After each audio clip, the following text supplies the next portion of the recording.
Қайырлы күн жақсыларым, сіздермен бірге Бауырсақ ТВ.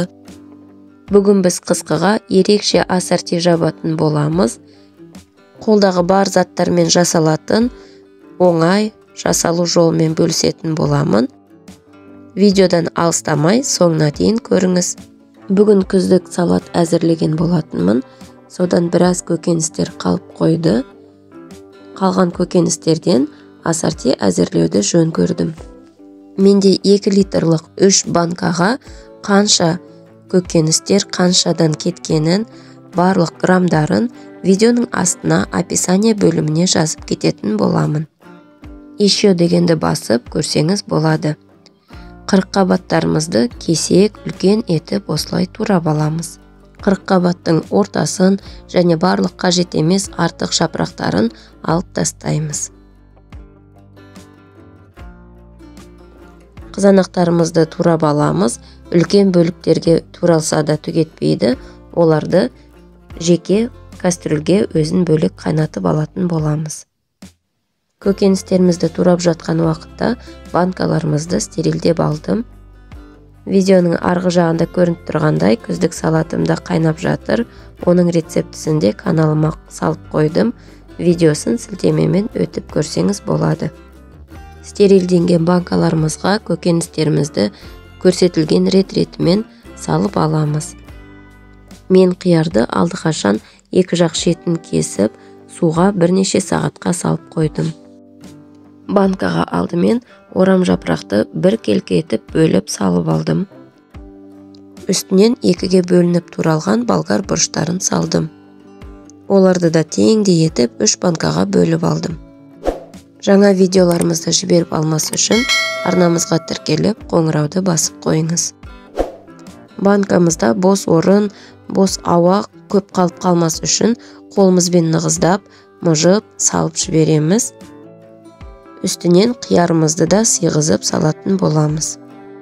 Егер ашыны ұнататын болсаңыз, бір тал ашы бұрыш салып жіберуіңізге болады, бірақ мен қосқан жоқпын. Егер сізде укроптың дәнді басы, сарымсақ болса, қосып жіберсеңіз болады, менде қолымда болмай қалды. Олар өзінің хош иісін беріп тұратын болады. Барлық көкөністерімізді бір келкі етіп, нығыздап банкамызға салып алған соң, үстінен қайнап тұрған ыстық су құятын боламыз. Қайнап тұрған ыстық суды банкамыздың бетін жапқанша құйып, қақпағын бос жауып, 15 минутқа қойып қоямыз. 15 минутта көкөністеріміз жылып, стерилденіп, артық микробтарынан арылады, суын қайтадан төгіп тастаймыз. Банкаларымыз ыстық сулармен тұрған уақытта туралған қызанақтарымызды кастрюльге немесе қазанға салып, 25 минут таза өзін қайнататын боламыз. Тұз, су, еш нәрсе қоспаймыз. 25 минутта қайнаған қызанағымыздың сыртындағы қабықтары түсіп, өзінен суы бөлінетін болады. Оны видеодағыдай етіп, ситадан өткізіп алсаңыз болады, немесе блендермен өткізіп алсаңыз болады. Егер уақытыңыз тығыз болмаса, ситадан өткізгеніңіз ыңғайлы, өйткені одан өткен қызанақтың суы сұйық әрі дәмді болып шығады. Менде уақытым тығыз болғандықтан мен блендермен ездім. Блендермен өткізген уақытта сіздің қызанағыңыздың қойыртпақ сыртқы қабықтары бірге болғандықтан банкаңызға құйған уақытта кішкене ыңғайсыздық тудырады. Арнамызға тіркеліп, лайк басып, комментарий қалдыруды ұмытпаңыз. 15 минут уақыт өтті, банкадағы суларымызды төгіп тастаймыз.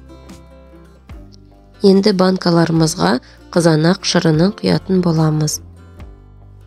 Шырынды құймас бұрын алдымен банкамызға 2 литрлік банкаға 2 ас қасық тұз, 1 ас қасық қант, 2 таблетка аспирин салатын боламын.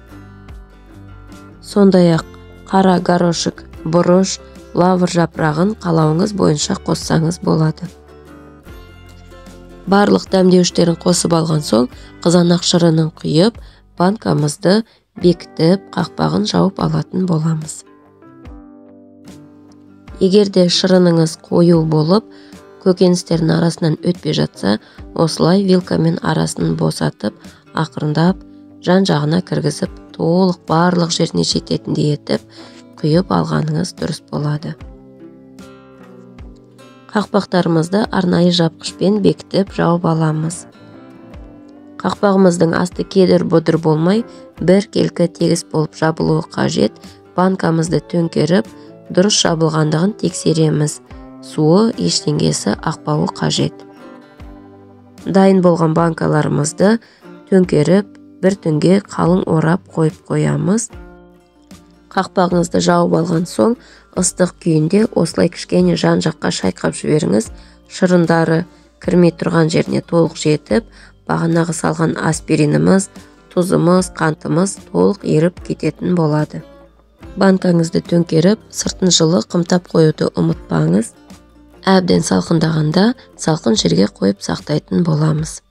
Біздің ассортиміз дайын, қыста рахаттанып жейтін боласыз.